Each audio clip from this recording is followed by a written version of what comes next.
Kashmir border पर तैनात रहे एक आर्मी अफसर के जीवन की यह सत्य घटना है, जिसे उन्होंने पुस्तक के माध्यम से सब लोगों के समक्ष प्रस्तुत किया है।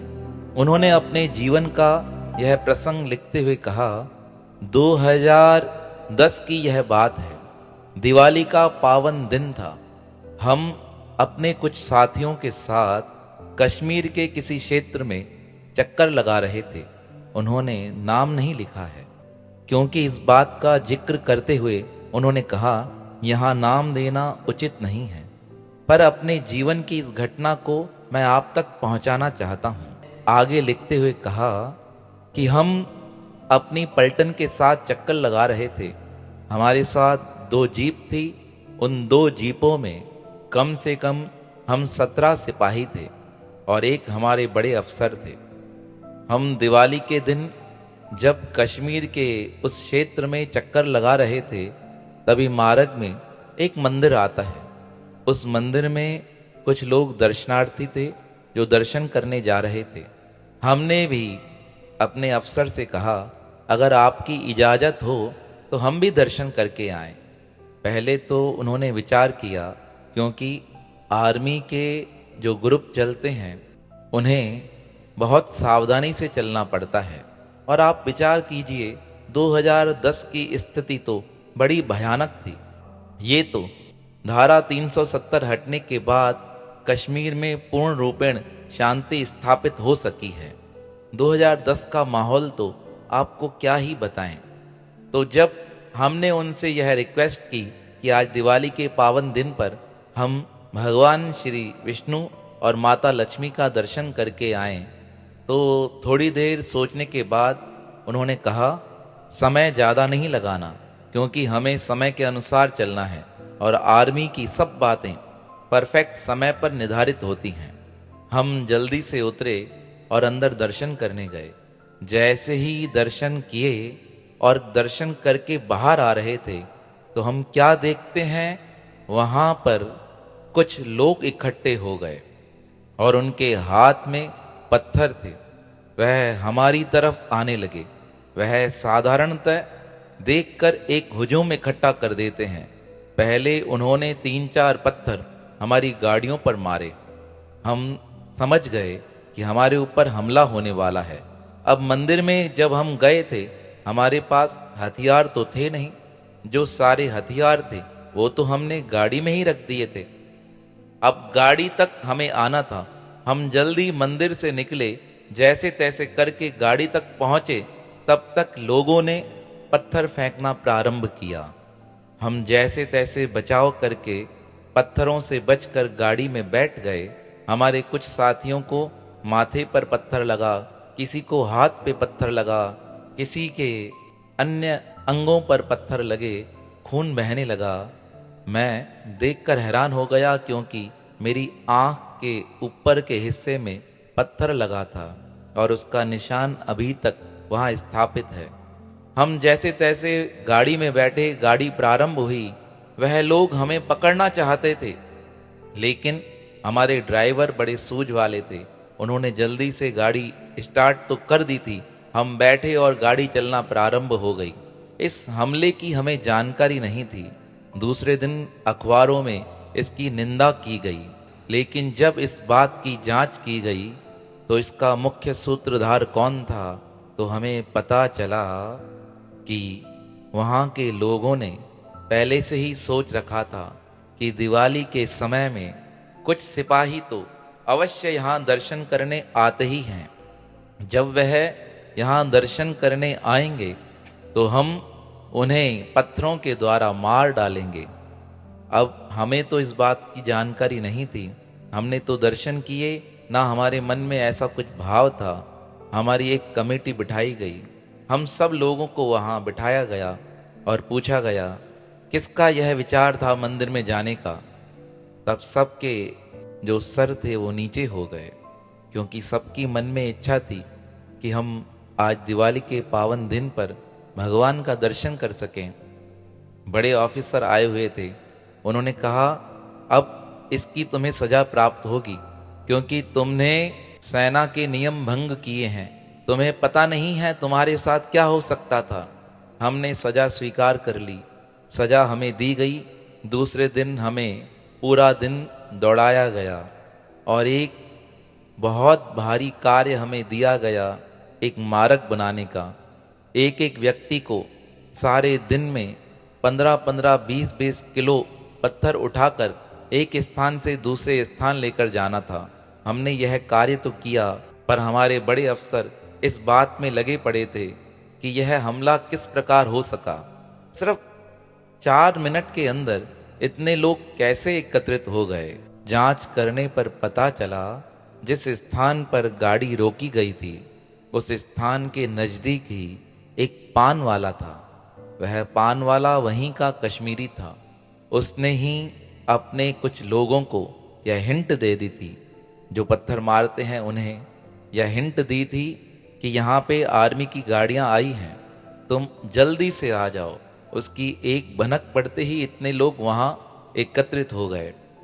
सारी जांच हुई, उस पान वाले को पकड़ा गया और उसे बुलाया गया कि रिपोर्ट आई है कि तुमने ही फ़ोन करके लोगों को एकत्रित किया है, तुमने ही मैसेज भेजे हैं। पहले तो वो मानने को तैयार नहीं हुआ, लेकिन बाद में उसने स्वीकार कर लिया। जब उसने इस बात को स्वीकार किया तब उससे गहन रूप से जांच की गई। पूछा गया, तुम्हें किस कारण से आर्मी को नुकसान पहुंचाना था। पहले तो वह माना नहीं, लेकिन बाद में जो उसने बात बताई उसे सुनकर सबके होश उड़ गए। यह ऐसी बात है जिसे बताकर और आप तक पहुंचाकर मुझे ही बड़ी हैरानी हो रही है। हो सकता है आपको इस बारे में पता हो या नहीं हो, क्योंकि उस समय बहुत सी कश्मीर की बातें छुपा दी जाती थी, लोगों तक बातें पहुंचाई नहीं जाती थी। लेकिन आज मैं आप तक इस बात का जिक्र और इस बात को पहुंचाना चाहता हूं। तब उसकी बात सुनकर सब लोग हैरान हो गए। उस व्यक्ति ने कहा कि मैं भारत का नहीं हूं, मैं पिछले 7 साल से पाकिस्तान से आकर यहाँ बस गया हूँ और मुझे यहाँ खर्चा पानी के लिए वहीं से पैसा भेजा जाता है, उससे ही मेरा व्यापार चलता है। यह पान का दुकान तो एक जरिया है मेरे यहाँ रहने का। जब सारी बात आर्मी के अफसरों ने सुनी तो उन्होंने पूछा, तुम्हारा नाम क्या है? तो उसने अपना नाम रशीद बताया। अब रशीद का नाम सुनकर लोगों ने पूछा कि अब तुम्हारी जांच की जाएगी।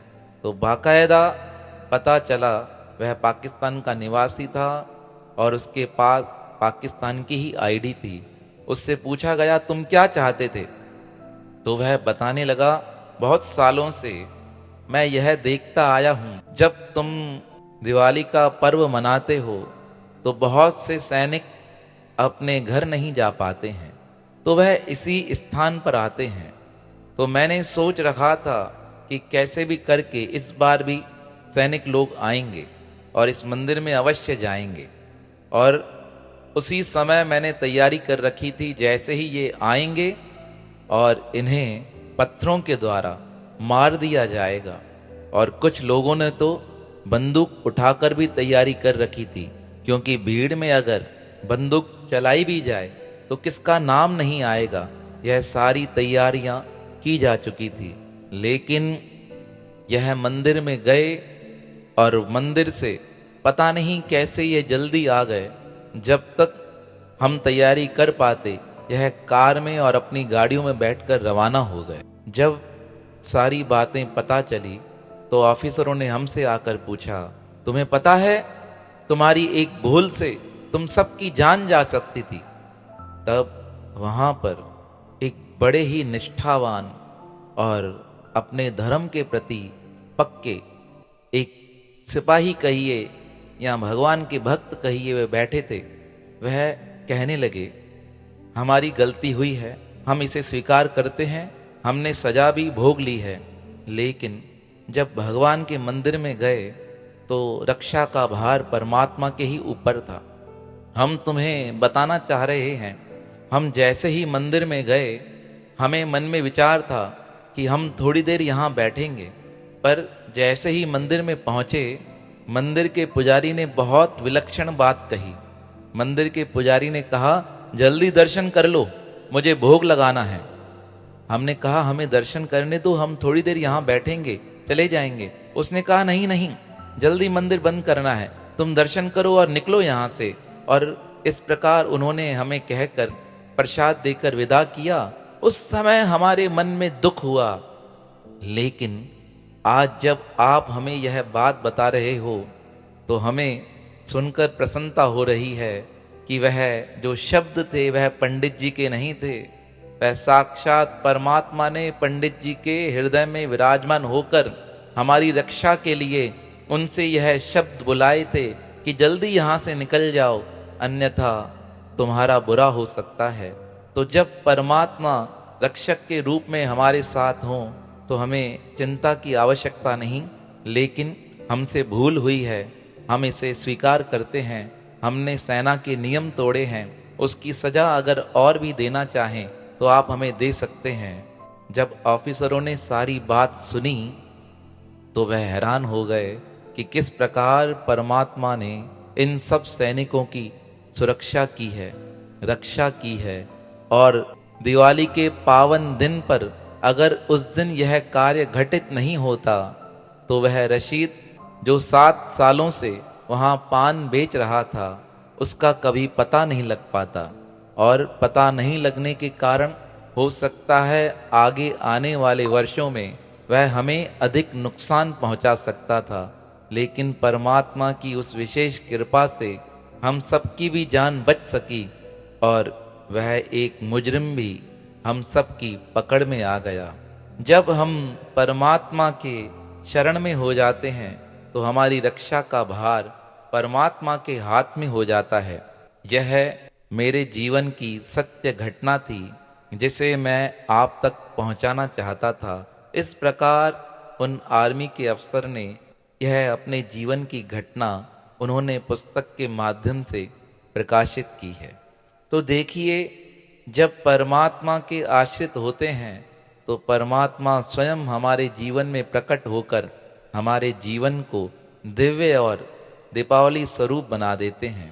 ऐसे अनंत ब्रह्मांड नायक भगवान श्री के पावन श्री चरणों में हमारा बारंबार प्रणाम है, प्रणाम है, प्रणाम है।